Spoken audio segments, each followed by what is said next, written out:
la Comisión de Servicio Social Profesional. En esta ocasión abordaremos el tema de calidad de vida al final del camino. ¿Qué son los cuidados paliativos y cuál es la realidad para los pacientes en México?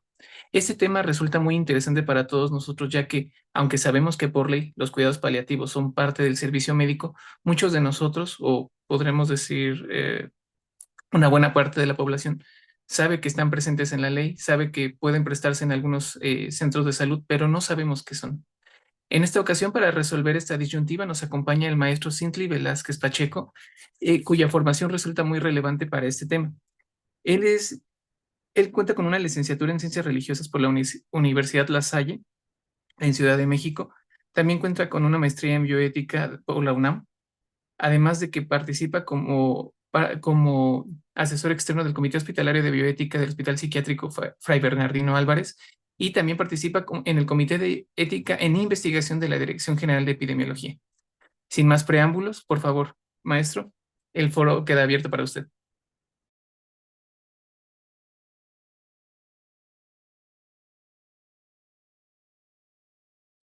Muchas gracias. Hola, hola.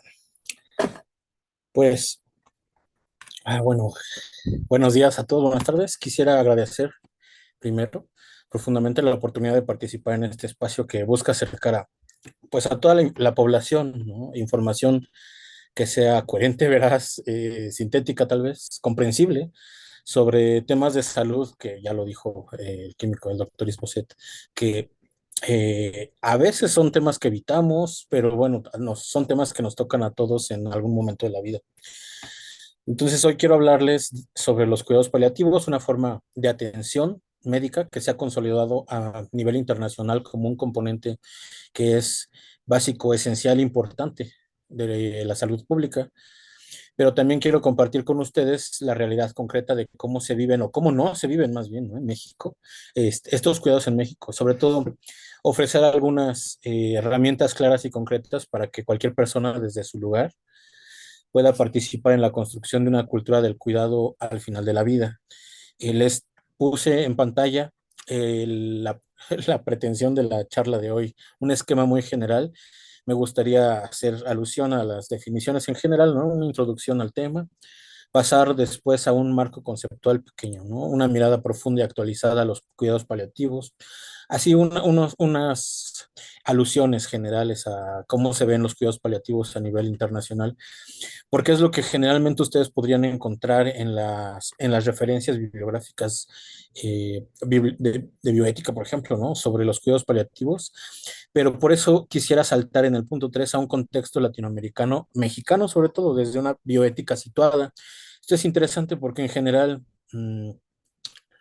pues los esfuerzos en bioética pueden, y así lo digo, ¿no? Con esta responsabilidad, pueden dejar pasar de vista los elementos que constituye nuestra propia realidad, ¿no? Nuestro contexto latinoamericano, y eso hace que no solamente los factores modifiquen nuestros problemas de análisis, sino también nuestras metodologías. Entonces, eso es interesante a nivel teórico y tiene implicaciones a nivel práctico. En el cuarto momento quisiera hablar de unas realidades, unos ejemplos muy sencillos, nada más al hacer alusión, y algunos recursos actuales en México, y les voy a compartir un algoritmo práctico de actuación responsable para la población general, que no es más que un listado de elementos que no hay que ignorar o que hay que tener en cuenta. A mí me gustan mucho porque creo que son muy sencillos y que podemos incluso hasta imprimir en alguna hojita y tener a la mano si es que estamos colaborando en algún lugar en donde se requiera tener estos algoritmos de acción inmediata. Y al final hacer alusión a algunos elementos que creo que constituyen de manera sustancial, ¿no? Elementos teóricos para construir una cultura del cuidado al final de la vida que, más allá de los elementos, digamos, que podríamos obtener a partir de la medicina, lo que se pretende es caminar hacia un análisis interdisciplinar y un acompañamiento, ¿no? Al sufriente y a los familiares, que son pues la red de apoyo. Entonces, con este esquema general, quisiera brindar ideas. Si tienen alguna pregunta mientras vamos comentando algunas cosas, me gustaría que levantaran su mano y con gusto hago una pausa. Y si no, de todas maneras, anoten sus preguntas y las colóquenlas en el chat para que las lean nuestros los coordinadores al final de la sesión. También es importante que vayamos compartiéndonos, ¿no? Preguntando cosas que no queden claras y pues el chiste también es ir construyendo comunidad, ¿no? Para comenzar, quisiera abordar la pregunta obvia, ¿qué son los cuidados paliativos? Y no es tan obvia cuando uno empieza a revisar la bibliografía tan diversa que existe, porque curiosamente, y bueno, no solo pasa en bioética, sino en muchas ramas teóricas, las propuestas dependen de algunas ideologías, y lo más interesante, que es algo que tenemos que rescatar en todo análisis bioético latinoamericano, es que responden también a contextos y metodologías, como lo mencioné al inicio. Entonces, pues yo considero que es esencial quedarnos con la idea general de que los cuidados paliativos son una forma integral de atención. Entonces, con esta palabra son una forma, no se hace referencia a elementos médicos únicamente o a elementos psicológicos, espirituales únicamente, sino como a una nube, ¿no? De acciones. O sea, una forma integral de atención obviamente integral, ¿no? A personas que viven con enfermedades graves, crónicas o en etapa terminal. Pero vean cómo no nos limitamos en cuidados paliativos solamente a la parte de la etapa terminal, sino también enfermedades graves o crónicas. La definición actual que respalda la OMS, la Organización Mundial de la Salud, señala que su objetivo principal es mejorar la calidad de vida de los pacientes y sus familias, aliviando el dolor y otros síntomas físicos, pero también acompañando el sufrimiento emocional, social y espiritual. Es interesante porque esta es una noción inicial, pero además famosa ya de la OMS, también relacionada, muy relacionada con su definición de salud en términos del equilibrio, ¿no? Biopsicosocial, espiritual. Sin embargo, a veces se nos pueden pasar de largo las definiciones o los elementos que constituyen cada una de estas definiciones, ¿no? ¿Qué significará, por ejemplo, equilibrio emocional? Y luego podríamos preguntarnos si conocen a alguien que tiene equilibrio emocional. Bueno, imaginemos que sí. ¿Qué significará equilibrio o salud social? ¿Y qué significará equilibrio o salud espiritual? ¿No? Esto está, creo que todavía menos común. Entonces, es interesante cómo la pretensión de la OMS, por lo menos en general, es mejorar la calidad de vida de los pacientes y sus familias a partir de aliviar el dolor y otros síntomas físicos. Entonces, bueno, pues ya tenemos ahí algunos elementos que no podemos ignorar, como la calidad de vida, ¿no? Y acompañar de forma digna y humana. Entonces, como lo tenían en pantalla.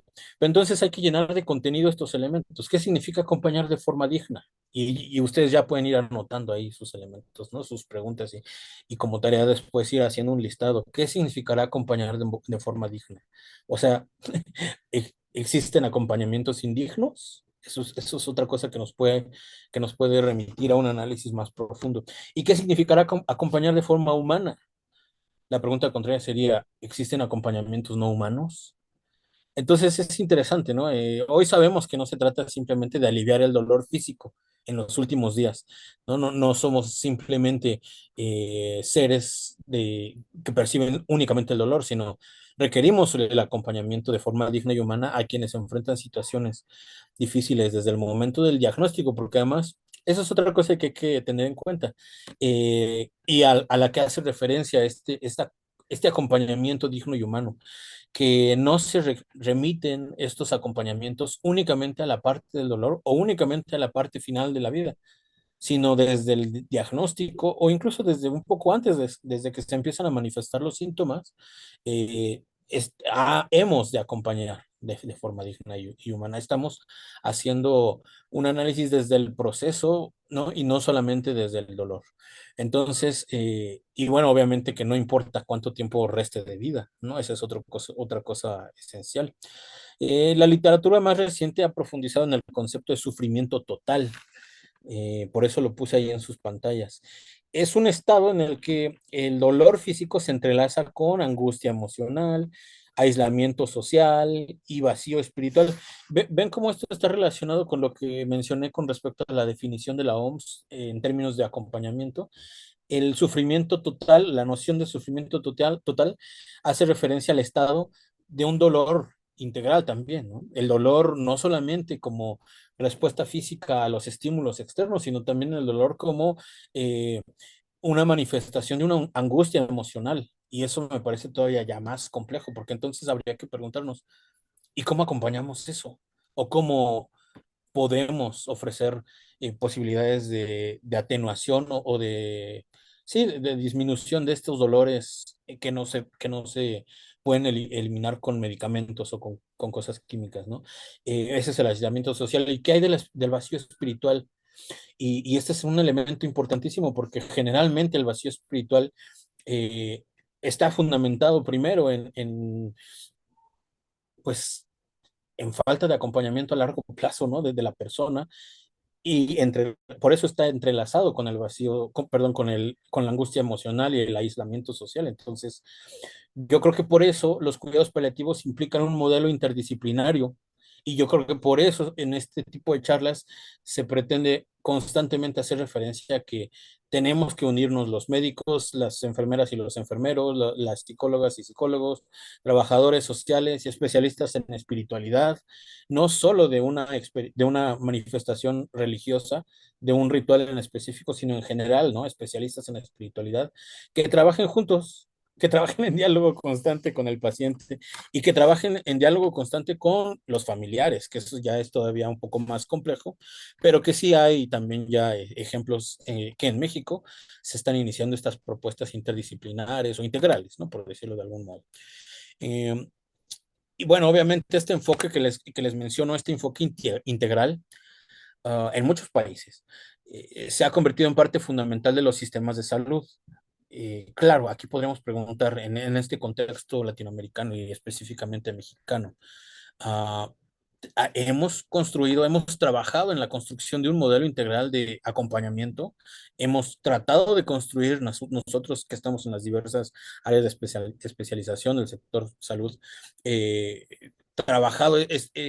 hemos trabajado en cómo somos parte de la construcción de un modelo de cuidados paliativos ampliado. Este modelo es parte fundamental de los sistemas de salud como un derecho humano básico, por eso le puse ahí hasta el final. Entonces, si es un derecho humano básico, no podemos ignorar la necesidad que hay de acompañamiento.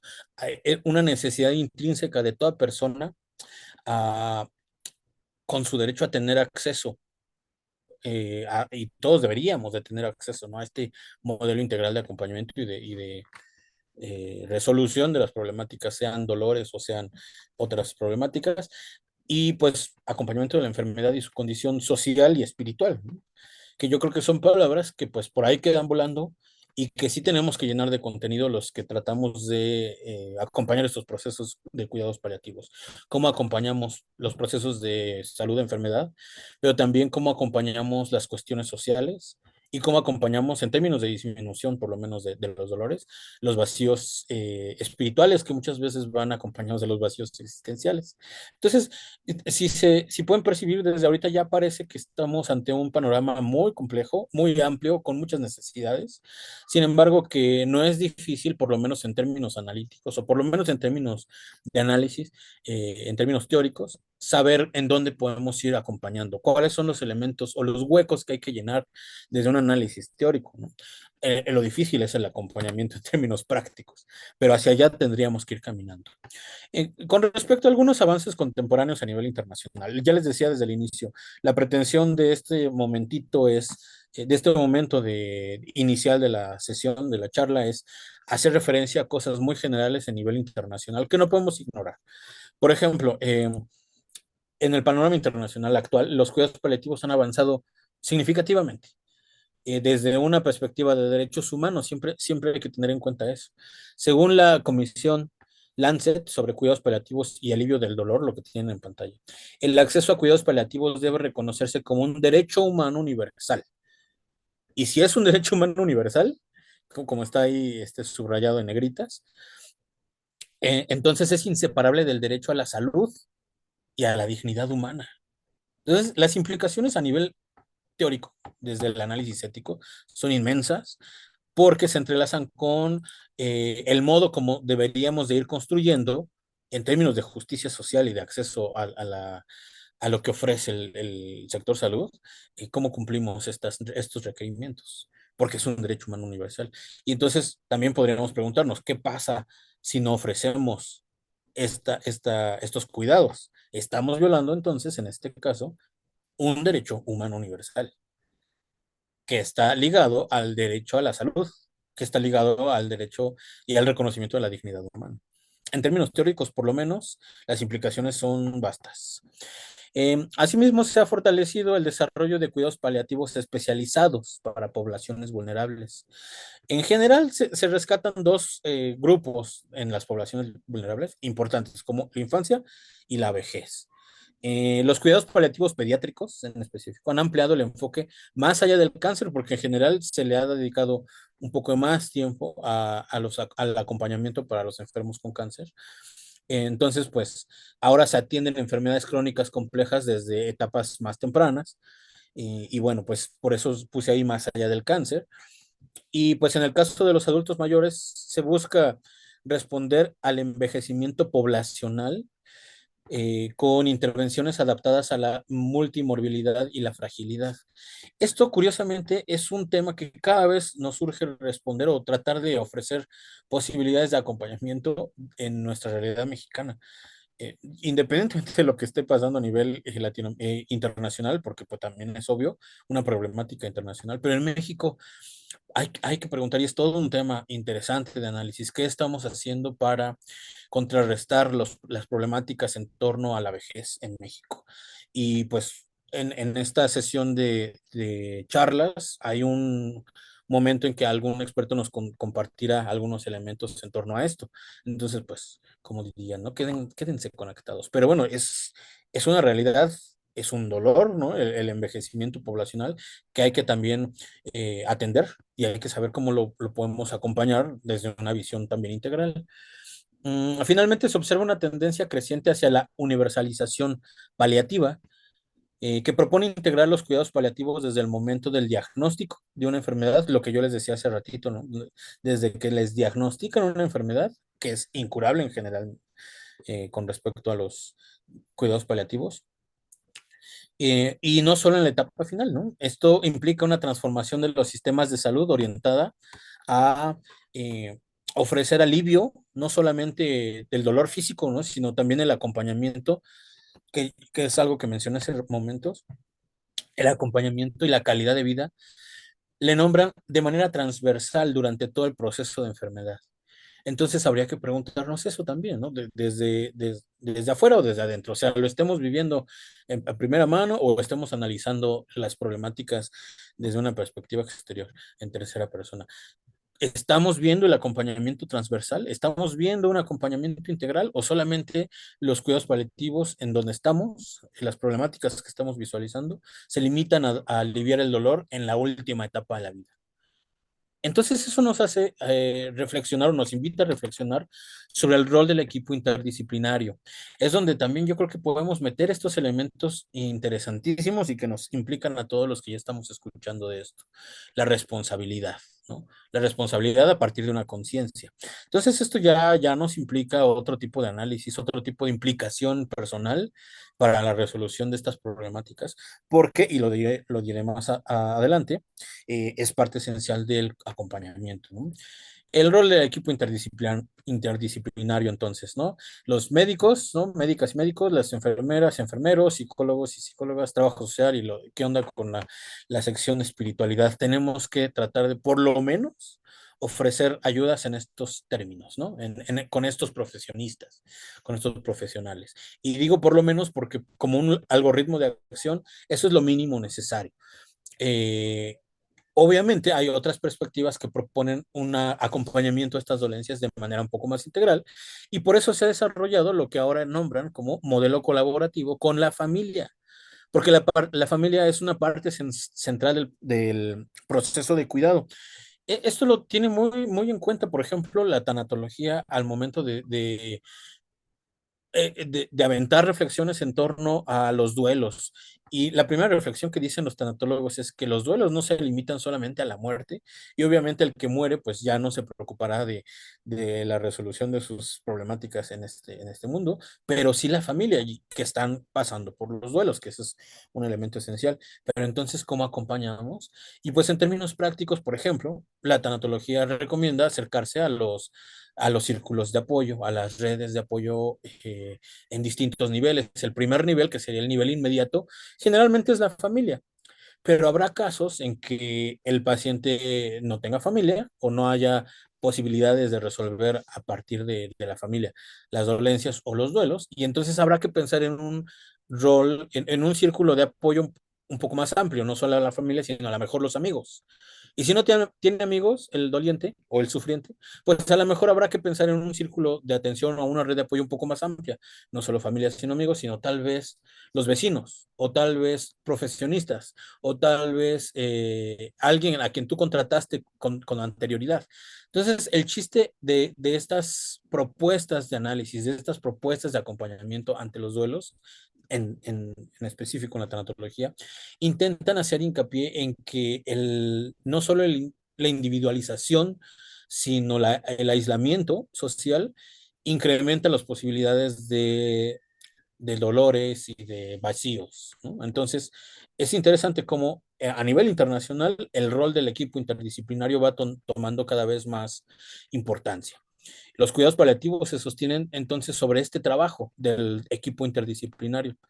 En este equipo tienen que participar, ya les digo, no solo estos son los mínimos profesionales que se recomendaría que apoyaran a los momentos de cuidados paliativos, pero pues la intención es ofrecer lugares para acción, ¿no? De distintos profesionales.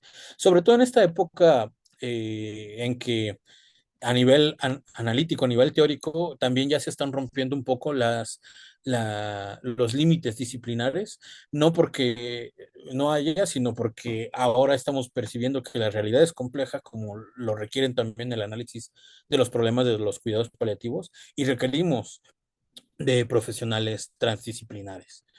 Eh, este modelo reconoce que el sufrimiento de una persona con una enfermedad avanzada es multifacético, por eso les menciono la realidad compleja. Así como la realidad es compleja, también las enfermedades son complejas y se manifiestan en diversas caras, ¿no? Por eso es multifacética. No solo físico, ¿no? La dolencia no solo es física, sino emocional, espiritual, social. Por ello requiere una atención integrada, coordinada, ¿no? Etcétera. Además, el modelo contemporáneo de cuidados paliativos propone un enfoque colaborativo en el que la familia no es vista como un acompañante externo, sino como parte activa del proceso del cuidado. Esto es interesantísimo, la inclusión activa de la familia como parte integral del proceso de cuidado, parte activa y además como los primeros, ¿no? Acompañantes o las primeras personas que tienen o que pueden estar al tanto de lo que le está pasando al doliente. El equipo interdisciplinario trabaja junto con la familia para tomar decisiones compartidas. Este es importantísimo, ¿no? Porque la toma de decisiones entonces ya no se le deja la carga de la responsabilidad a una sola persona, sino que se pretende construir a partir de la colaboración de la familia y del equipo interdisciplinar construido a partir de diversas disciplinas. Entonces, y como podríamos visualizar en este primer momento, ya tenemos o tendríamos en términos ideales, eh, un grupo y no solamente una persona que trate de acompañar los procesos, incluso al nivel de toma de decisiones. ¿Qué se va a hacer ahora, ¿no? Y la decisión va a responder a partir de los diversos análisis de los diversos profesionales o implicados en en este modo de responder, ¿no? En el contexto entonces de los cuidados paliativos contemporáneos, uno de los elementos centrales entonces del modelo de atención es la inclusión activa de la familia como parte integral del proceso del cuidado, y a esto se le conoce como el modelo colaborativo familia-equipo, que es lo que tienen en el título de sus pantallas. Obviamente, este modelo colaborativo representa un cambio profundo respecto a visiones anteriores, más centradas exclusivamente en el paciente y sobre todo en el rol único del médico, que estos procesos previos respondían a modelos éticos paternalistas. Entonces, creo que podemos ver cómo sí hay implicaciones prácticas de los análisis bioéticos, ¿no? ¿Qué tan ético era acompañar paternalistamente a los enfermos? Pues ya se veía y se sabía que no era ético. Pero, y luego, o sea, ya tenemos el análisis, y luego, ¿qué se propone, no? Por eso fueron desarrollándose estos modelos colaborativos. La familia, también aquí, es entendida como la unidad de cuidado primario, no solo como testigo, que es como se veía en los modelos previos. No solamente es un testigo, no solamente son espectadores del proceso, ahora se consideran como protagonistas, corresponsables. Por eso estaba haciendo referencia yo hace un momento a la responsabilidad.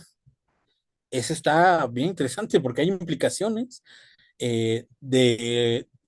a nivel ético de qué estamos haciendo, ¿no? Así se podría eh, considerar nuestra participación, digamos, si somos parte del equipo de la familia o del equipo de profesionales. Mm, Esto se debe a que la enfermedad grave o la enfermedad terminal impacta directamente en el núcleo familiar. No podemos ignorar eso. Claro, en el entendido de que hay una familia inmediata que acompaña al doliente, porque hay muchos casos también, y esa es otra realidad, en donde hay personas que no tienen familiares cercanos que acompañen. Y entonces ahí es donde podríamos también ver otra área de análisis que estamos haciendo, ¿no? Como sociedad y como equipo y demás, ¿no? ¿Cómo acompañamos a estos casos también? Bueno, en general, también podemos entender entonces que a partir de malos acompañamientos o acompañamientos individualizantes, pues se generan tensiones difíciles, tensiones emocionales, casi que gratuitas, podríamos decir, decisiones que impliquen cada vez más dificultades o dificultades más grandes, y entonces podríamos percibir como la cantidad de profesionistas y de profesionales que integran el grupo de acompañamiento al doliente también ayudará o está en función de disminución de dificultades de la toma de decisiones. Y al contrario, la dificultad de la toma de decisiones aumenta si hay cada vez menos personas en el equipo colaborativo que acompaña los procesos de cuidados paliativos, ¿no? Entonces, a menudo la carga de la o las dolencias físicas del doliente se ven entonces incrementadas, estas dolencias, por las malas decisiones, por tensiones emocionales, por incapacidades de acompañamiento social, pero también por elementos económicos, también por afectaciones afectivas. Y todos estos son elementos, son factores que implican dificultades o las disminuyen, ¿no? Entonces, desde el modelo colaborativo, el equipo interdisciplinario de cuidados paliativos establecen las relaciones horizontales y continuas. Por eso ahí lo puse en el tercer eh, guión de sus pantallas. La relación horizontal y continua con la familia. El equipo de profesionales del sector salud no está por encima, en términos del acompañamiento de cuidados paliativos, por lo menos, de la familia. Por eso hay que tener en cuenta esto que puse ahí en negritas. Escucha activa. O sea, tengo también que aprender a callar, escuchar las dolencias, las propuestas de solución, escuchar a los otros. Luego, la toma de decisiones compartida, ¿no? No solo el equipo profesionistas, recordemos que este modelo de toma de decisiones a partir de la pretensión de superioridad cognitiva era un modelo, un paradigma paternalista de actuación médica. Entonces, habría que luchar contra ese modelo. Y pues eso nos lleva también a hacer hincapié en el acompañamiento emocional y la educación para el cuidado, que es en general en donde tenemos muchos huecos o muchas necesidades de reforzar, ¿no? ¿Qué hay con la educación para el cuidado? No solamente si sabemos o no sabemos dónde poder dejar de ser ignorantes en términos del acompañamiento y del cuidado, sino también cuáles son los elementos teóricos con los que vamos nutriendo este cuidado, ¿no? La educación para el cuidado es hace referencia a una colaboración que no se limita entonces todos estos elementos a la última etapa de la vida, sino que entonces comienza, por eso yo le decía desde hace rato, comienza desde que se da un diagnóstico de una enfermedad incurable y se extiende incluso al proceso de duelo posterior, porque la familia es parte de este proceso, que son los que quedan, ¿no? Después del proceso de duelo, después de lo que pueda pasar con el doliente, con el enfermo. También habría que preguntar desde este equipo interdisciplinar cómo vamos acompañando a la misma familia. Y pues no podemos ignorar que cada familia tiene una estructura, cada familia tiene una dinámica y una historia particular, entonces, pues no podemos ignorar que ante esta realidad obvia, eh, pues cada familia requiere un abordaje personalizado, que respete sus valores, sus creencias. Cuando hacemos referencia a que cada familia tiene una historia particular, se refiere a esto, cómo cada familia va construyendo sus valores, sus creencias, sus posibilidades, sus necesidades. Por eso la comunicación honesta, empática y culturalmente sensible es la base de esta alianza terapéutica. Esto que tienen hasta el final ahí en sus pantallas es importantísimo y yo creo que sería si nos quedamos con esta última frase, avanzaríamos un montón en términos del análisis de lo que pretendería un acompañamiento de cuidados paliativos. ¿Dónde está y cómo se está trazando nuestra comunicación? Para construir estos modelos, estos roles de familia-equipo, nuestra comunicación honesta, nosotros si es que estamos desde la perspectiva del profesional del sector salud, pero también nuestra comunicación si es empática o no es empática con la familia y culturalmente sensible porque generalmente los valores de las personas que se han educado en términos teóricos o profesionales o científicos en esta cultura occidental tienen valores muy específicos que a veces pueden estar jugando en otro partido diferente a los valores de las familias de lugares culturales distintos, sobre todo en México. ¿A qué me refiero? Pues a los valores culturales y las cosmologías y las cosmogonías de los distintos pueblos originarios que tenemos en México. Entonces, no es una realidad que por allá en África o allá en Oceanía pasa eso, no, en México nación multicultural, tenemos personas, tenemos grupos culturales con nociones, con valores, con normas, con nociones éticas distintas. Entonces, tendemos como el personal del sector salud o el personal capacitado en términos del cuidado paliativo necesita conformar este equipo, familia y equipo de profesionistas, entonces necesitamos desarrollar cada vez más la conciencia de, de los distintos elementos culturales, epistémicos y demás culturales, y que se ven manifiestos en todas las problemáticas de nuestros pacientes, ¿no? Entonces, pues ahí podemos ir percibiendo la importancia y la complejidad de los elementos que tenemos ya hasta acá. Bueno, unos 2 segunditos de pausa. ¿Alguien quisiera hasta acá comentar o preguntar algo? Es el momento, les dejo respirar un ratito. ¿No tienen Y preguntas? yo sí, doctor. Buenas tardes. Otra vez es usted. ¿Qué tal? Hola, hola, hola. ¿Qué tal? Eh, hay una palabra que resonó bastante bueno, que a mí me resonó bastante durante tu presentación, nuestra primera parte, lo de culturalmente sensible. Como bien manifestaste, tenemos, bueno, para empezar, por parte de las poblaciones o etnias indígenas, tenemos 68 vertientes o más lo que tenemos de distintas culturas que han emigrado aquí a México y a bueno, a nuestra propia población que con cada década va evolucionando en hábitos, valores, costumbres.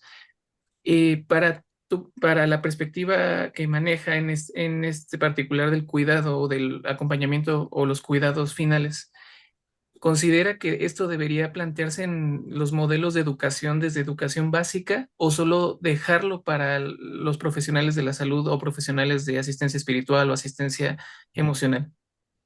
Híjole, sí está. Yo no sé cómo responder eso. Ya no sé si decirte gracias por la pregunta. Pero está bien interesante.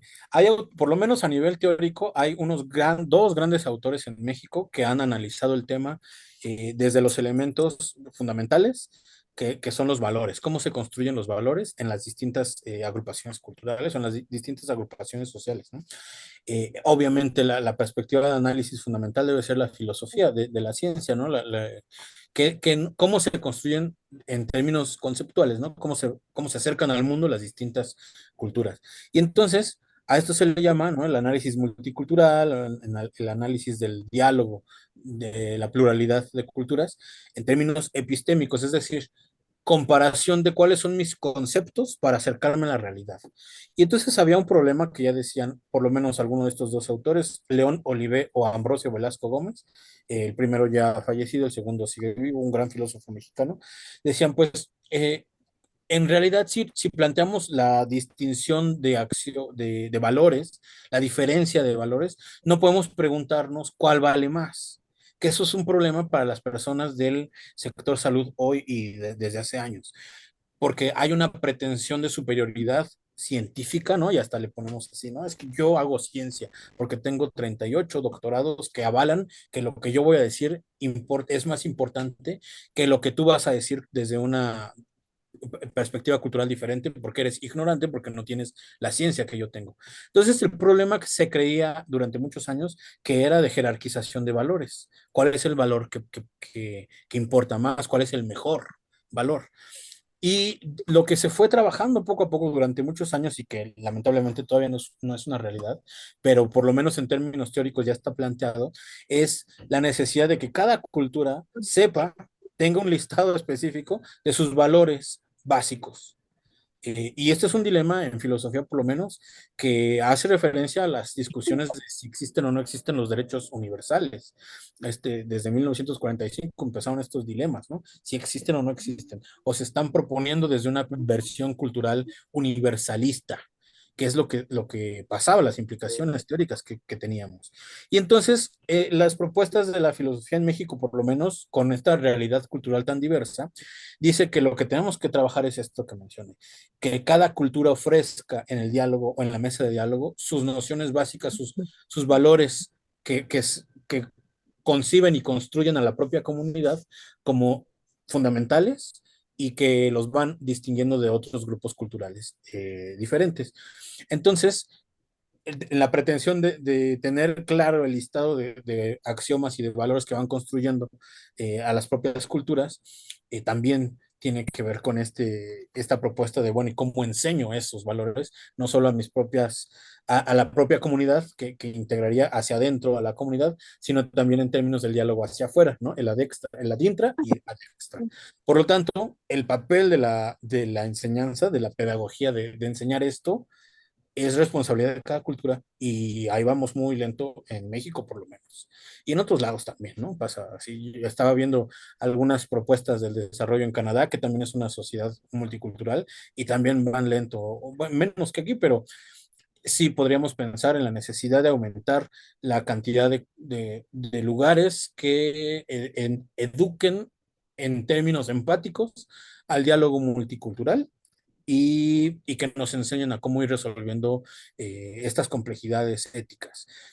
Hay algunos elementos, hay algunos comités de ética que ya van considerando que hay que escuchar a personas de otros grupos culturales y en ese sentido, pues hay, por ejemplo, la participación de traductores, hay la participación de personal de la salud que está capacitado en saber las prácticas médicas de otros grupos, ¿no? Por ejemplo, cada vez más en México vemos la participación o la aceptación en Occidente de las parteras, ¿no? Por ejemplo. Entonces, ¿cómo se enseña eso? Pero si pueden percibir, hay una complejidad enorme en términos filosóficos y en términos prácticos, ¿no? ¿Cómo se lleva a cabo todas estas cosas? ¿Quién las propicia? ¿Cómo se da el intercambio? ¿Se da desde el poder? ¿Se da desde las jerarquías de poder o cómo? Entonces, pues mi respuesta sería, tenemos que trabajar, tenemos que también desde nuestros lugares profesionales, tratar de abrir espacios de diálogo, espacios de consulta, tratar de ofrecer por lo menos la posibilidad de que haya personas de otras culturas que nos compartan sus visiones de la vida, sus visiones de la sociedad, sus visiones del humano, que tanto nos pueden enseñar. Muy bien, Muchas gracias. ¿alguien más tiene algún comentario que quiera aprovechar? Las quejas las pueden hacer después, pero ahorita las preguntas. No, pues entonces nos echamos otros segunditos de la charla, ¿no? De la presentación. Bueno, ya pasemos entonces a este otro tema que es como el segundo punto importante. ¿Por qué es importante hablar de los cuidados paliativos en México hoy? Eh, Hay que hablar de una bioética situada, ¿no? Les digo que esto es un asunto específicamente de bioética que generalmente se intentó acercarse, por lo menos a los estudiantes de bioética, al modo como respondían en Europa y en Estados Unidos los diversos problemas éticos. Y entonces, pues una de las grandes preguntas en Latinoamérica era, ¿cómo podemos dejar de reproducir modelos de respuesta ajenos a nuestros contextos culturales, políticos, geográficos, sociales? ¿Por qué? Pues porque generalmente estas respuestas no coincidirán o no responderán del todo, ni idealmente, a nuestras problemáticas. Es más, las problemáticas son diferentes. Por lo tanto, se fue consolidando poco a poco, se fue construyendo, no consolidando, eh, herramientas, metodologías diversas que respondieran a contextos específicos a los latinoamericanos. Y eso fue ayudando a que se fuera construyendo lo que hoy podríamos nombrar bioética situada, bioética latinoamericana y demás, que no es más que un esfuerzo de hacer la teoría de la bioética, que es en donde se inscribe el discurso de cuidados paliativos, con elementos o con factores que diferencian nuestro contexto cultural, ¿no? Hablar de cuidados paliativos en México no puede hacerse entonces desde una mirada neutral o desde una mirada descontextualizada, eso es lo que quiero hacer referencia. Necesitamos partir desde una bioética situada, una bioética que reconozca esta realidad concreta de nuestro país y de nuestra región. Entonces, desde América Latina, diversos autores y grupos con el tiempo han propuesto una bioética del sur más cercana a los pueblos, que pone el foco en la vulnerabilidad estructural, que por eso lo puse ahí, que eso es una diferencia fundamental con otras realidades, sobre todo la norteamericana y la europea, ¿no? Que es en donde se hacen todos estos discursos ideales o idealizados de los cuidados paliativos en Estados Unidos y en Europa. Pero hay que tener en cuenta que estos discursos de cuidados paliativos responden a otros elementos económicos, tecnológicos sobre todo. O sea, la tecnología que uno puede encontrar en Texas o en España no es la misma que uno puede encontrar en las poblaciones de Michoacán, Oaxaca y Guerrero, ¿no? Así de fácil, simplemente. Entonces, no podemos repetir sin más estos discursos o estos análisis de cuidados paliativos que responden a contextos ajenos. Por eso necesitamos partir de esta bioética situada, esta bioética desde el sur, ¿no? Eh, y bueno, no solamente hay que poner el foco en la vulnerabilidad estructural, sino también en, en la justicia sanitaria real.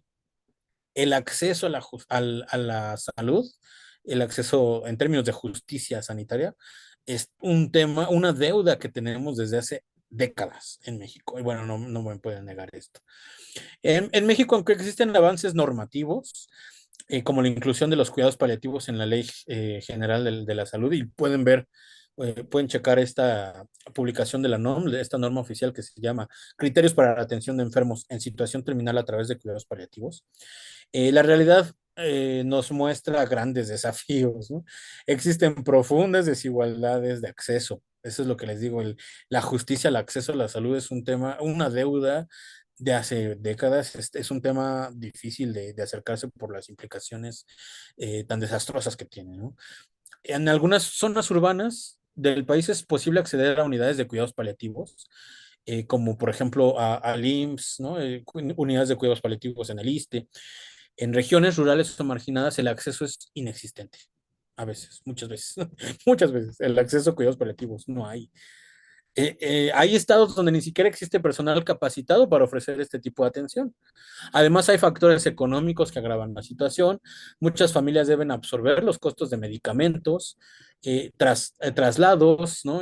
Atención en casa, que no tienen ni siquiera a veces los servicios básicos, sin contar con apoyo institucional. El cuidado recae casi siempre, este es otro elemento interesantísimo de los elementos culturales. El cuidado recae casi siempre sobre hijas o esposas, que son las primeras personas a las que la familia avienta, con implicaciones éticas tan específicas como, por ejemplo, la disolución de su yo.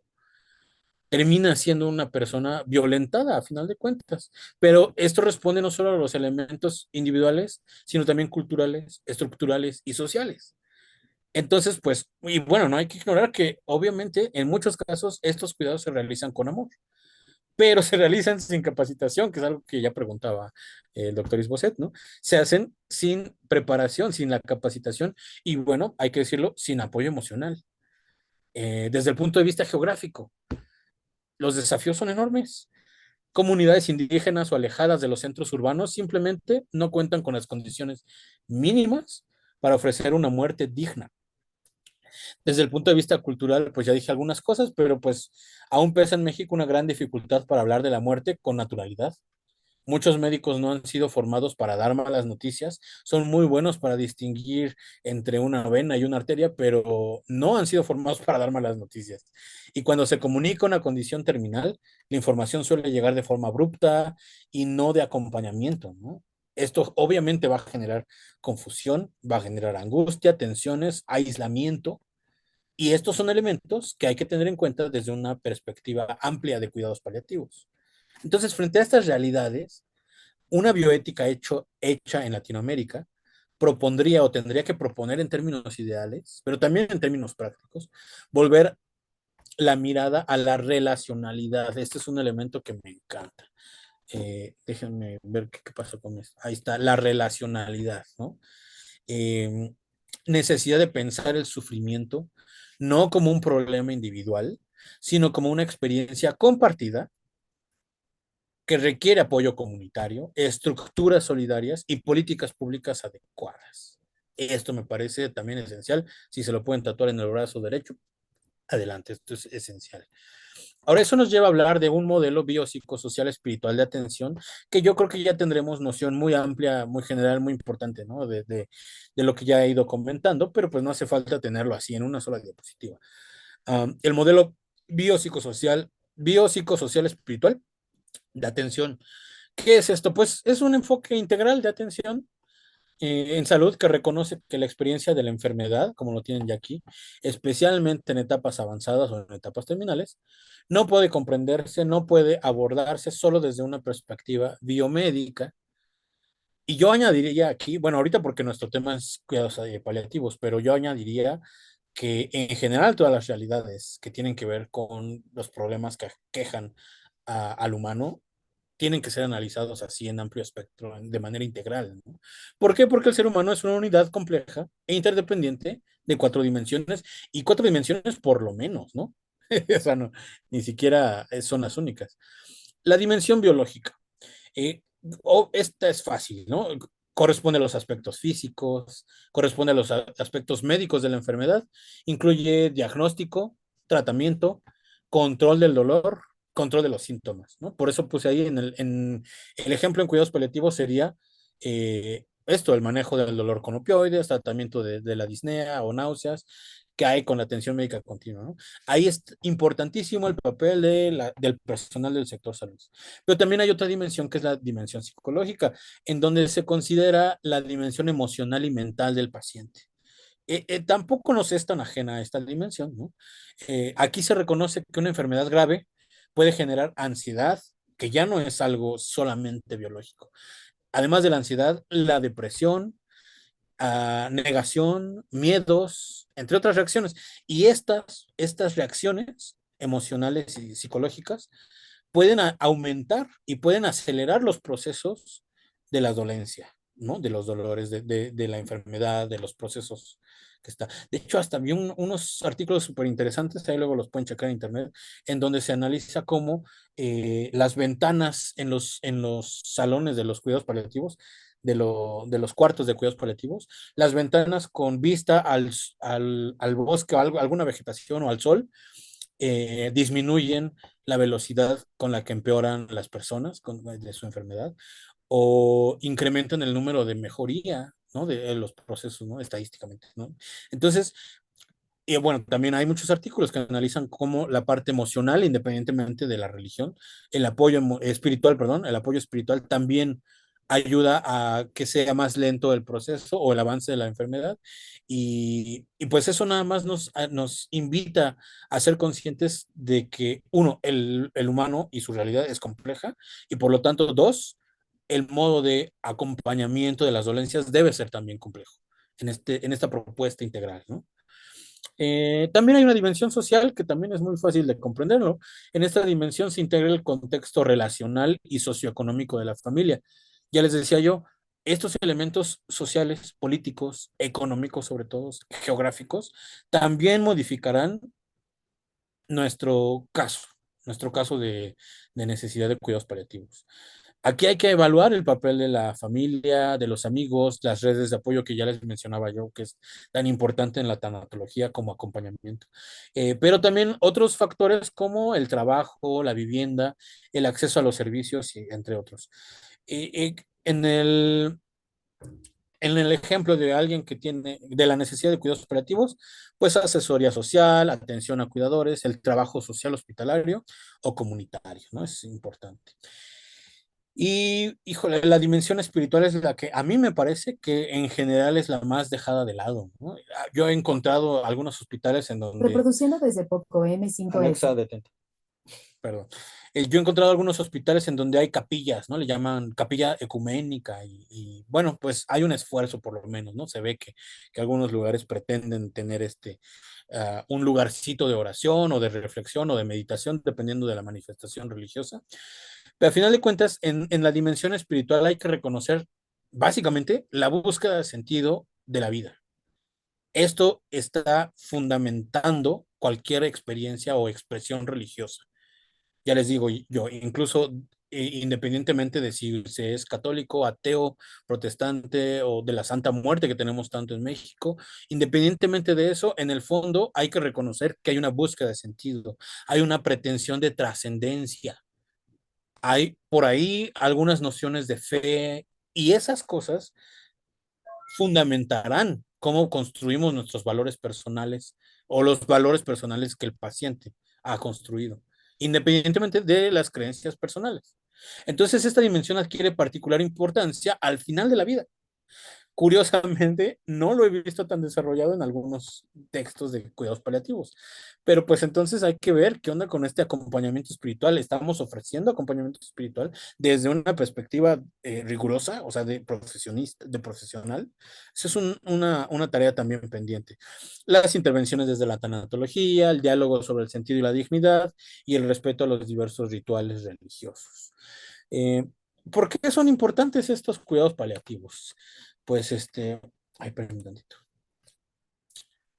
Porque los cuidados paliativos no buscan curar la enfermedad. Esto es esencial. Por eso los cuidados paliativos generalmente se ha considerado durante décadas que es el cuidado al final de la vida, pero ya les decía yo, si la pretensión no es curar, sino mejorar la calidad de vida del paciente y de su entorno, podremos ver con obviedad que los cuidados paliativos comienzan desde el diagnóstico, ya les decía yo también un poquito antes, ¿no?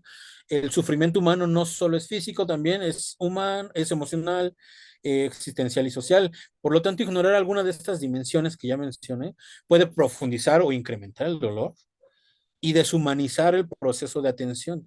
Este es un tema ahora que uno puede encontrar en los diversos artículos en bioética, la humanización de los cuidados. Bueno, ¿y a qué se refiere esto de si ya soy humano? ¿Cómo voy a humanizar más los cuidados? Ah, bueno, aquí podemos tener como un listado o una orientación, una hoja de ruta en función de qué tanto estamos mejorando la calidad de vida del paciente. En esta perspectiva amplia de cuidado integral, podríamos pensar que nuestros cuidados están humanizándose cada vez más. Por ahí creo que podríamos ir avanzando.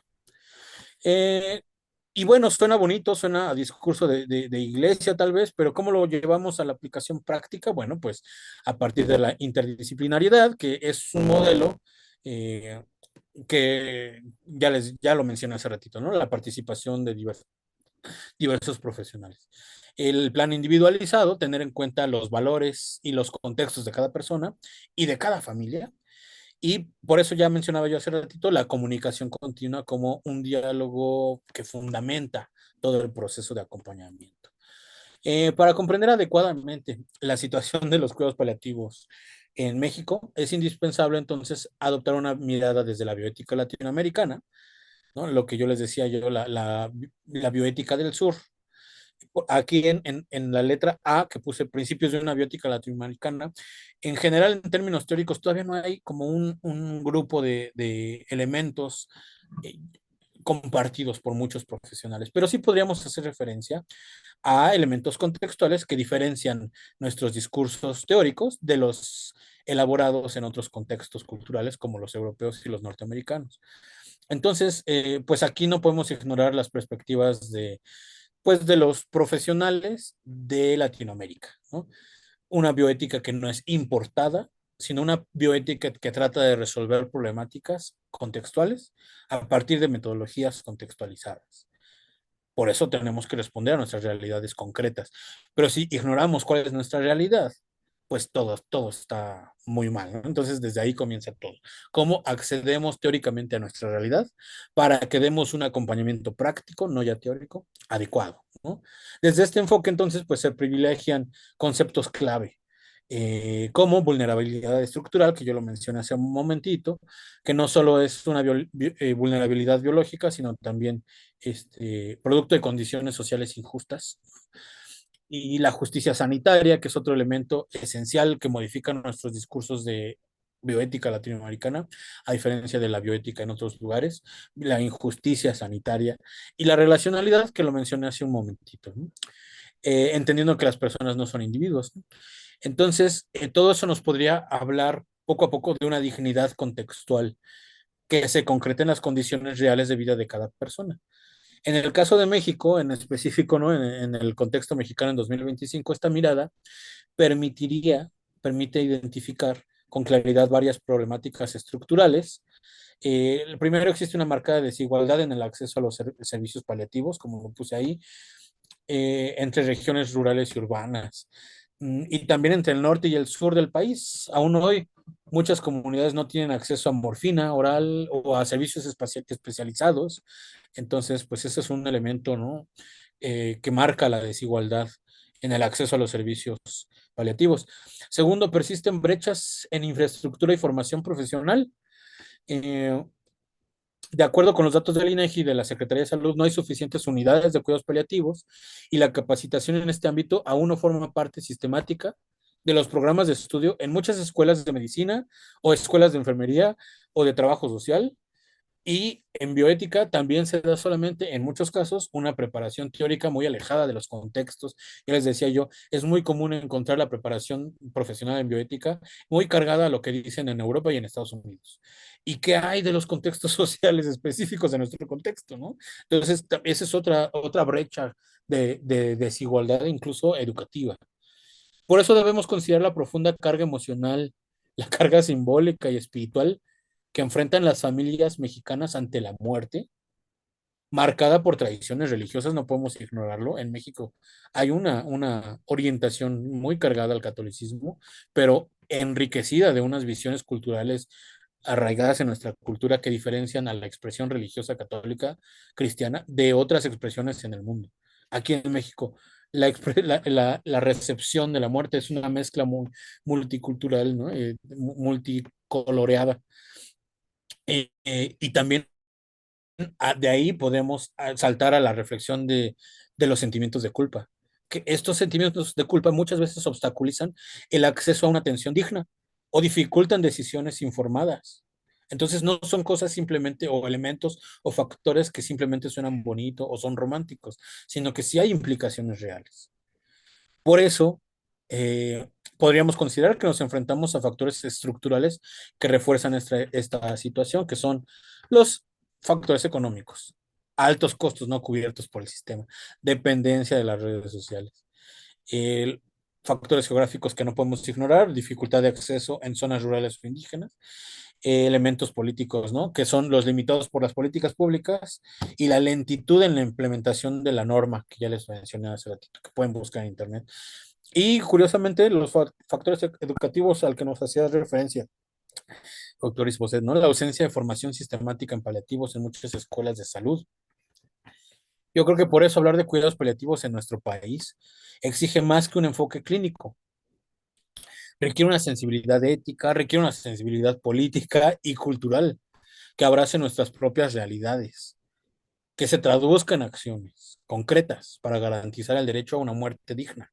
No es lo mismo morir en un lugar en donde no hay acceso a los cuidados básicos del sector salud a morir en las grandes ciudades. Entonces, eso nos lleva a hablar en general igual de realidades concretas, ¿no? Ejemplos, instituciones, asociaciones.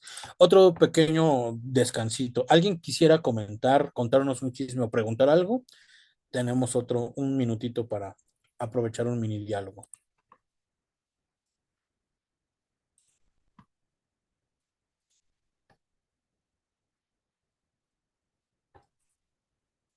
Perfecto. Pues vamos a seguir entonces. Eh, en lo que comparto mi pantalla, realidades concretas. Ah, permítanme ilustrar entonces esta situación de las realidades concretas, pues haciendo alusión a unos ejemplos muy buenos. Por ejemplo, en la Ciudad de México, un paciente con cáncer avanzado, que es derechohabiente del IMSS, puede recibir cuidados paliativos en una unidad especializada. Ah, ok, gracias. Gracias en el chat. Entonces, imagínense esta persona, ¿no? Este caso hipotético. Ahí en el IMSS puede recibir atención de una unidad especializada en cuidados paliativos. Tendrá acceso a medicamentos, y bueno, no a todos, ¿no? Pero en general, ¿no? En la Ciudad de México es más fácil tener acceso a los medicamentos. Acompañamiento psicológico, que también esa es otra realidad difícil, ¿no? ¿Cuántos profesionales de la psicología están contratados en los hospitales? Pero bueno, ese es otro rollo. Tendrá atención médica enfocada en su calidad de vida. Este es un escenario deseable en términos de la calidad del acompañamiento de cuidados paliativos. Pero al mismo tiempo, en una comunidad rural de Chiapas, por ejemplo, una mujer con ELA, con esclerosis lateral amiotrófica, por ejemplo, enfrenta su enfermedad sin diagnóstico claro, sin apoyo profesional, sin acceso a medicamentos y con su hija generalmente como principal cuidadora. Entonces la familia tiene que vender pertenencias para pagar medicamentos, no han recibido nunca una orientación sobre lo que implica el cuidado paliativo y pues básicamente hay que hacer referencia a que esta disparidad no es casual, es el reflejo de estructuras desiguales que debemos reconocer porque pretendemos transformarlas. No podríamos pretender transformar estas injusticias de desigualdad si no sabemos cuáles son estas realidades. Afortunadamente en México existen también esfuerzos institucionales y esfuerzos civiles que buscan atender estas brechas. Eh, pero bueno, son muy pocos y bueno, no sobra mencionarlos así en general. Eh, la Secretaría de Salud, ¿no? Tiene un programa, hay que ver el IMSS, el ISSSTE. Yo puse aquí, ¿no? El Programa Nacional de Cuidados Paliativos, que depende de la Dirección General de Calidad y Educación en Salud. Este es uno de los programas oficiales. Eh, podemos ver algún marco jurídico en cuidados paliativos, así una historia muy general, ¿no? Después, bueno, esto lo encuentran en internet, ¿no? Pongan así marco jurídico en cuidados paliativos, van a encontrar información muy general sobre lo que se ha escrito a nivel normativo, institucional, y una pequeña, ¿no? Actualización en febrero de 2025, o sea, apenas se publicó el Programa Nacional de Infraestructura de la Calidad 2025, que incluye una modificación a la NOM, de la NOM que hemos estado mencionando.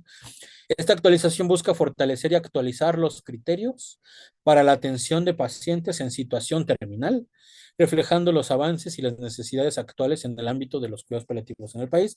No sobra que le echemos un ojito.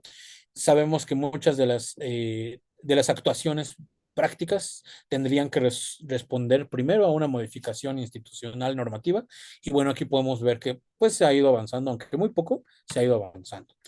Hay instituciones, ya les decía yo, que no solo son las de gobierno, las nacionales, sino también algunas instituciones que podríamos considerar como aliadas, ¿no? O instituciones o asociaciones o grupos de aliados para construir una red nacional de cuidados compasivos. Son organizaciones que complementan los esfuerzos en México para proporcionar cuidados paliativos integrales. Ofrecen servicios que van desde la atención médica y psicológica hasta un apoyo espiritual y social contribuyendo obviamente significativamente al bienestar de los pacientes y sus familias. Entonces yo puse algunas que yo creo que no sobraría mencionar. Hay más, pero, o habrá más, pero no las puse todas. Puse en general Fundación Elizabeth Kübler-Ross, la Asociación Mexicana de Traumatología o la Fundación Alivia. Aquí tenemos una foto, una captura de pantalla de la página del Centro de Cuidados Paliativos de México, que es una institución de asistencia privada sin fines de lucro que ofrece cuidados paliativos domiciliarios a niños, adultos y adultos mayores con enfermedades crónicas incurables. Chequen en su página de internet, ahí están toda su información. La Fundación Mexicana de Medicina Paliativa, también esa es una captura de pantalla de su página de internet. Pues es reconocida como la primera asociación civil de cuidados paliativos en México. Esta fundación se dedica a garantizar este derecho humano fundamental. Ofrecen atención médica, suministro de fármacos, asesoría en procesos de despedida, contención emocional para el paciente y su familia, préstamo de equipo médico. Esto es bien importante y bien curioso, ¿no? Prestan el equipo médico y hay voluntariado capacitado en acompañamiento. Eh, no represento ninguna, entonces si me quieren preguntar algo en específico de estas, pues no sé, habría que remitirnos a sus páginas de internet, a sus correos electrónicos oficiales, a sus teléfonos oficiales.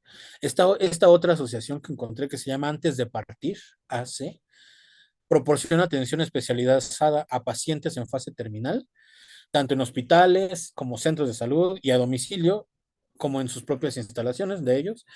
Ofrecen terapias, atención médica, cuidados paliativos, apoyo psicológico, apoyo económico y espiritual, extendiendo su atención también a las familias y el entorno social del paciente. ¿Saben qué acabo de recordar? Que también el grupo religioso católico que se llama Agustinos Recoletos tiene una asociación parecida que se llama CARDI y está a una cuadra del Hospital General de México en la Ciudad de México, y también ofrecen atención psicológica, espiritual y un albergue para los familiares. Entonces, y no necesitas dinero, todos son apoyos gratuitos y también es eso. Hay que acercarnos a los esfuerzos que también ofrecen las distintas agrupaciones religiosas.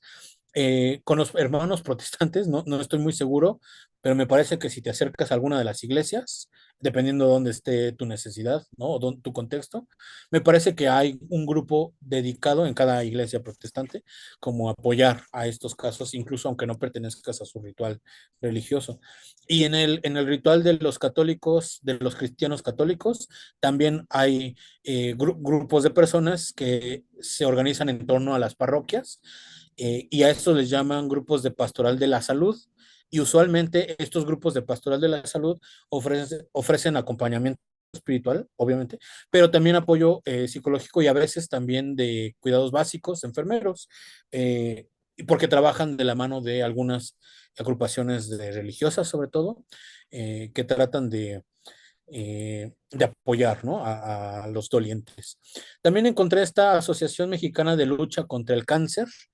Aunque su enfoque principal es la lucha contra el cáncer, la asociación también ofrece orientación sobre la enfermedad y cuidados paliativos, buscando incidir en políticas públicas. Esto es esencial, porque si se trata de modificar la política pública, hay una posibilidad más grande de resolver las problemáticas que aquejan a las distintas comunidades a partir, digamos, que de la obligación de hacer que el Estado trate de acompañar las problemáticas de cada localidad.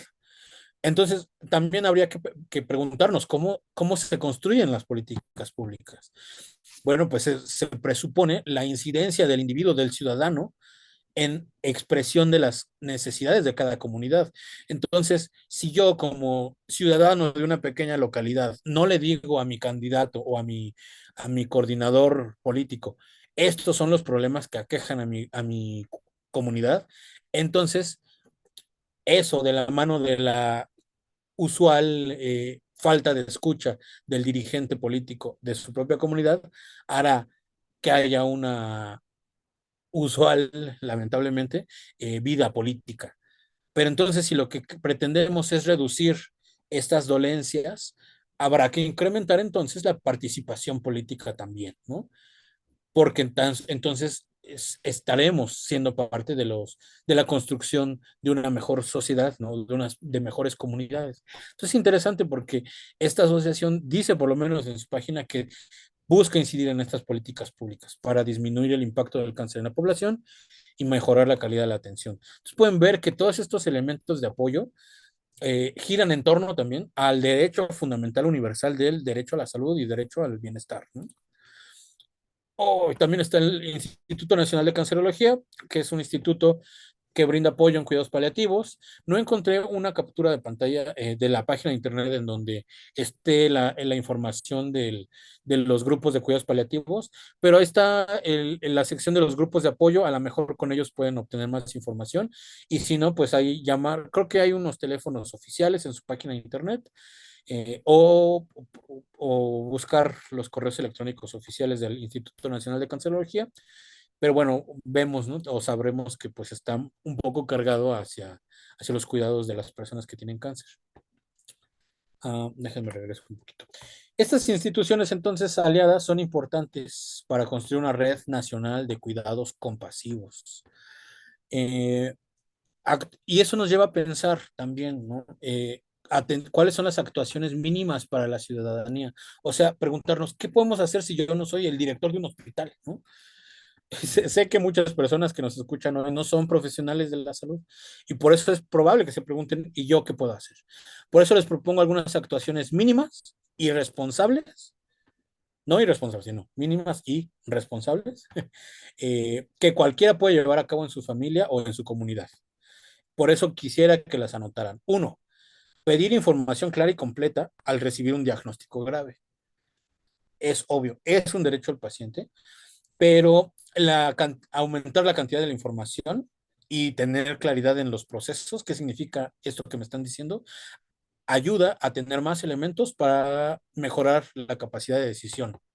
Y sabemos que la toma de decisiones en cuidados paliativos es un elemento difícil. Dos, solicitar una valoración de cuidados paliativos, sin importar si la enfermedad está avanzada o no. Cuanto antes se integren, mejor. Cuanto antes se integre la familia y cuanto antes se integren los profesionistas, los profesionales, y cuanto antes se integren en conjunto, mucho mejor para saber qué hay que decidir. Tres, hablar en familia sobre la voluntad anticipada, y hay que ver si le seguimos llamando en México voluntad anticipada o no, es otro tema. Es decir, los deseos del paciente respecto a tratamientos y acompañamiento al final de la vida. Yo tenía una tía que decía, no me hables de la muerte. Reproduciendo Por... desde Poco M5S. Ay, perdón. Tenía una tía que me decía, no me hables de la muerte porque la llamas, ¿no?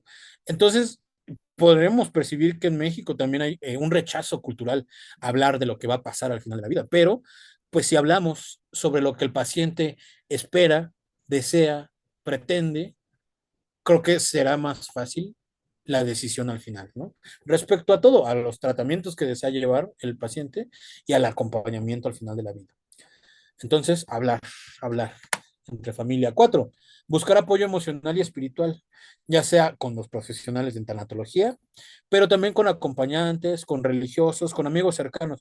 Sabemos que no porque tengan el título son expertos en el área o son prudentes o son los personajes ideales, pero pues también eso ayuda a que tengamos en cuenta que hay que generar juicio crítico, no solo en estos elementos, en estos momentos difíciles, sino también en toda la vida, ¿no? Entonces, puede todo parte de no sabernos solos, sino sabernos acompañados, ¿no? A veces el acompañamiento será por un profesional, a veces el acompañamiento podrá ser por algún amigo, pero siempre y cuando nos sepamos no solos, tendremos más caminos para caminar, me parece. Cinco, también hay que contactar a instituciones especializadas, o sea, los centros de salud, las asociaciones civiles, plataformas digitales confiables, ¿no? Todo esto nos pueden orientar y eso nos lleva al final a hablar de seis, promover una cultura del cuidado.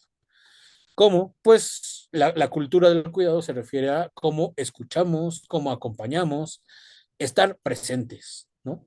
Muchas veces no se necesita hacer mucho, sino simplemente estar.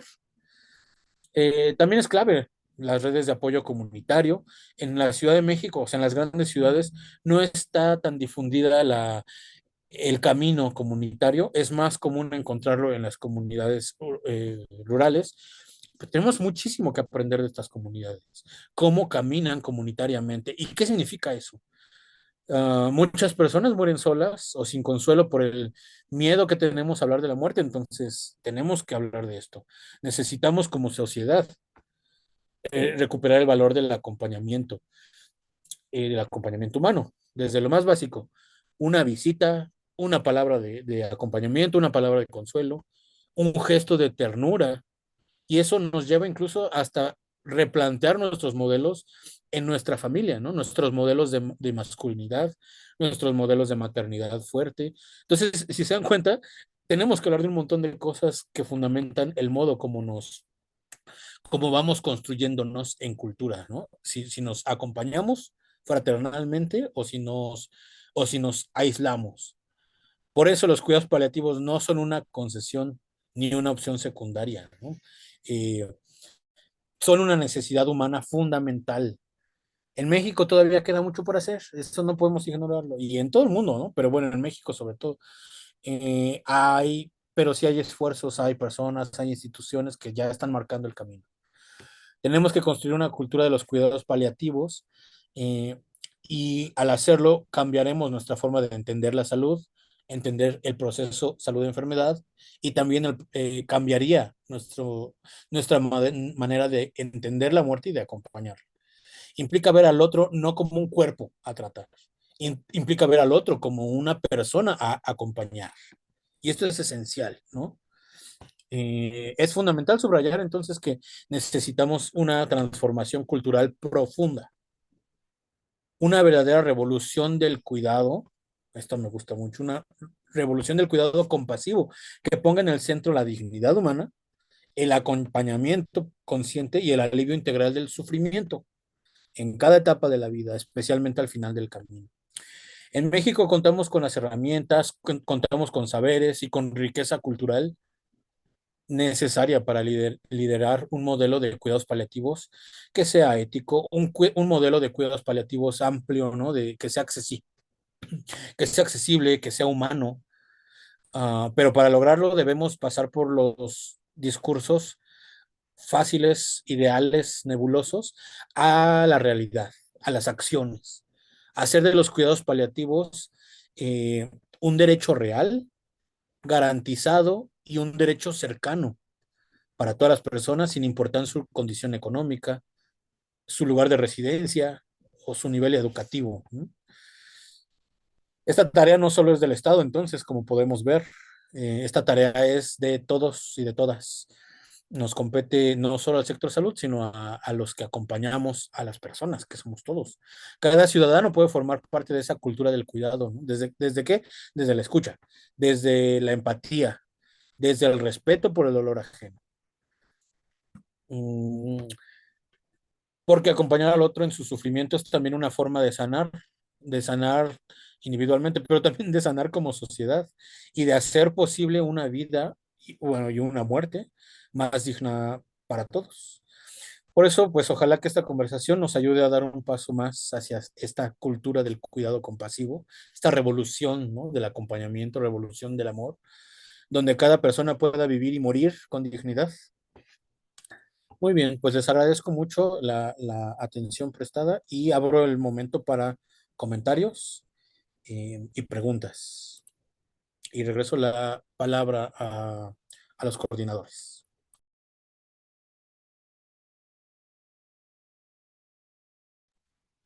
Muchas gracias, maestro. No sé en el foro si hay alguna pregunta.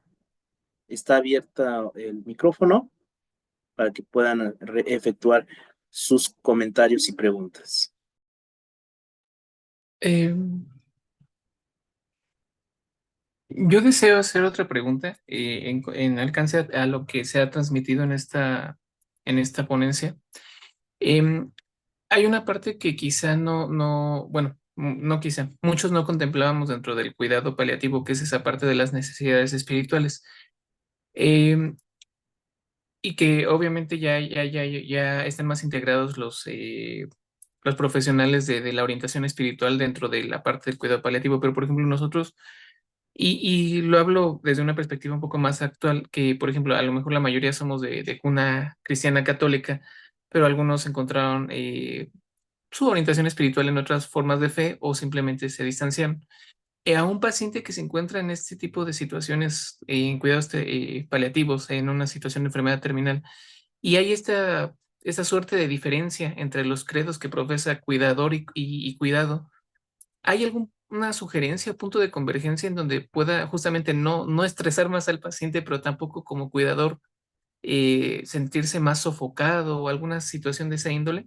Mm, mm, También contemplando que son situaciones quizá más intangibles, pero que terminan impactando más en el largo plazo.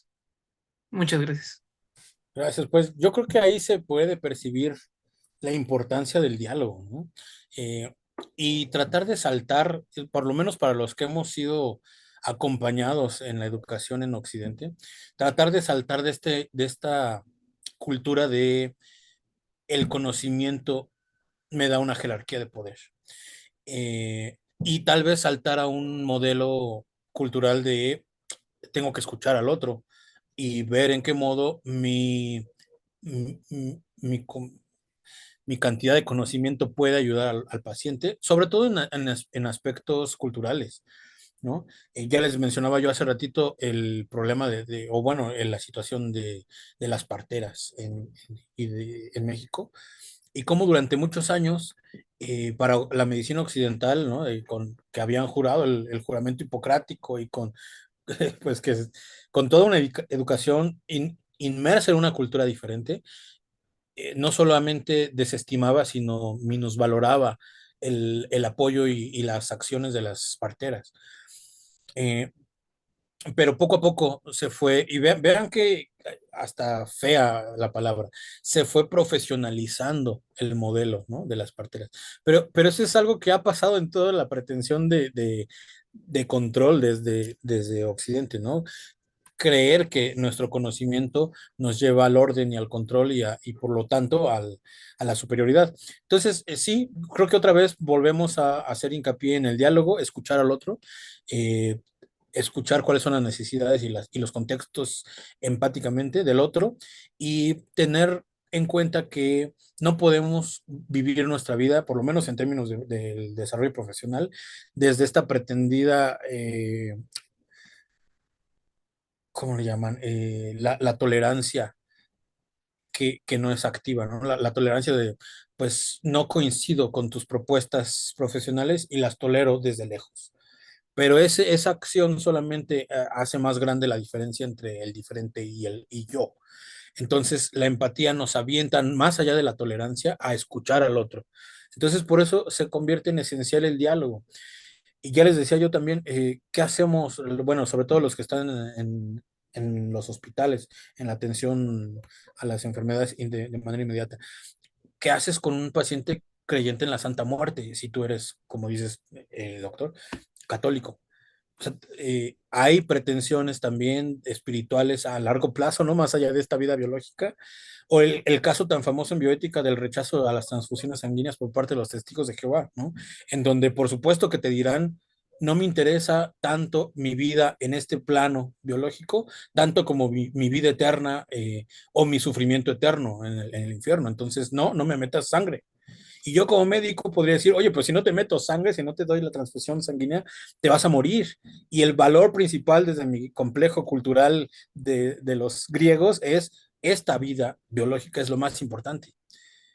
Y entonces el testigo de Jehová me dice, no, lo más importante para mí es la vida futura. Entonces, volvemos a ver que el problema es de jerarquización de valores. ¿Cuál valor es más importante? ¿Cuál pesa más? Entonces, este es un falso dilema. Hay que tener muy en cuenta esto. Siempre que tratemos de equilibrar los valores o analizarlos o tratar de pensar cuál es el mejor, estamos analizando mal la situación. Si somos distintos, si provenimos de diversas culturas, solo me queda escuchar cuáles son los valores de esa comunidad y respetar, ¿no? Por eso se han elaborado diversos modos de, digamos, de respaldar las responsabilidades en términos de lo legal, por lo menos para hablar sobre el rechazo a la transfusión sanguínea de los testigos de Jehová. firma un consentimiento, ¿no? Ya le expliqué lo que le puede pasar al paciente y él, con su capacidad de decisión, podrá decir y asumir ciertos elementos, ciertas acciones. Entonces, sí hay procesos legales que pueden acompañar tanto al paciente como al médico y hay que remitirnos a esos para que no haya problemáticas futuras. Y pues la recomendación para los que estamos metidos en Occidente es escuchar a las personas que provienen de diversas culturas para escuchar también sus propias necesidades, esperanzas, proyectos a futuro, pretensiones de trascendencia y entendimiento de lo que para ellos es calidad de vida y calidad del momento al final de la vida, ¿no? No vamos a decir calidad de muerte, pero sí qué entienden ellos por acompañamiento y demás. Y tener en cuenta que vivimos en un país multicultural, entonces es altamente probable que nos encontremos con alguien diverso culturalmente y que esta diversidad cultural se manifiesta también en diversidad axiológica y en diversidad ética y en diversidad conceptual. Entonces, pues seamos más empáticos, ¿no? También hay que incrementar también la capacidad de percepción de los diversos paradigmas culturales que enriquecen nuestro México. ¿Alguien más quiere chismear algo o preguntar algo?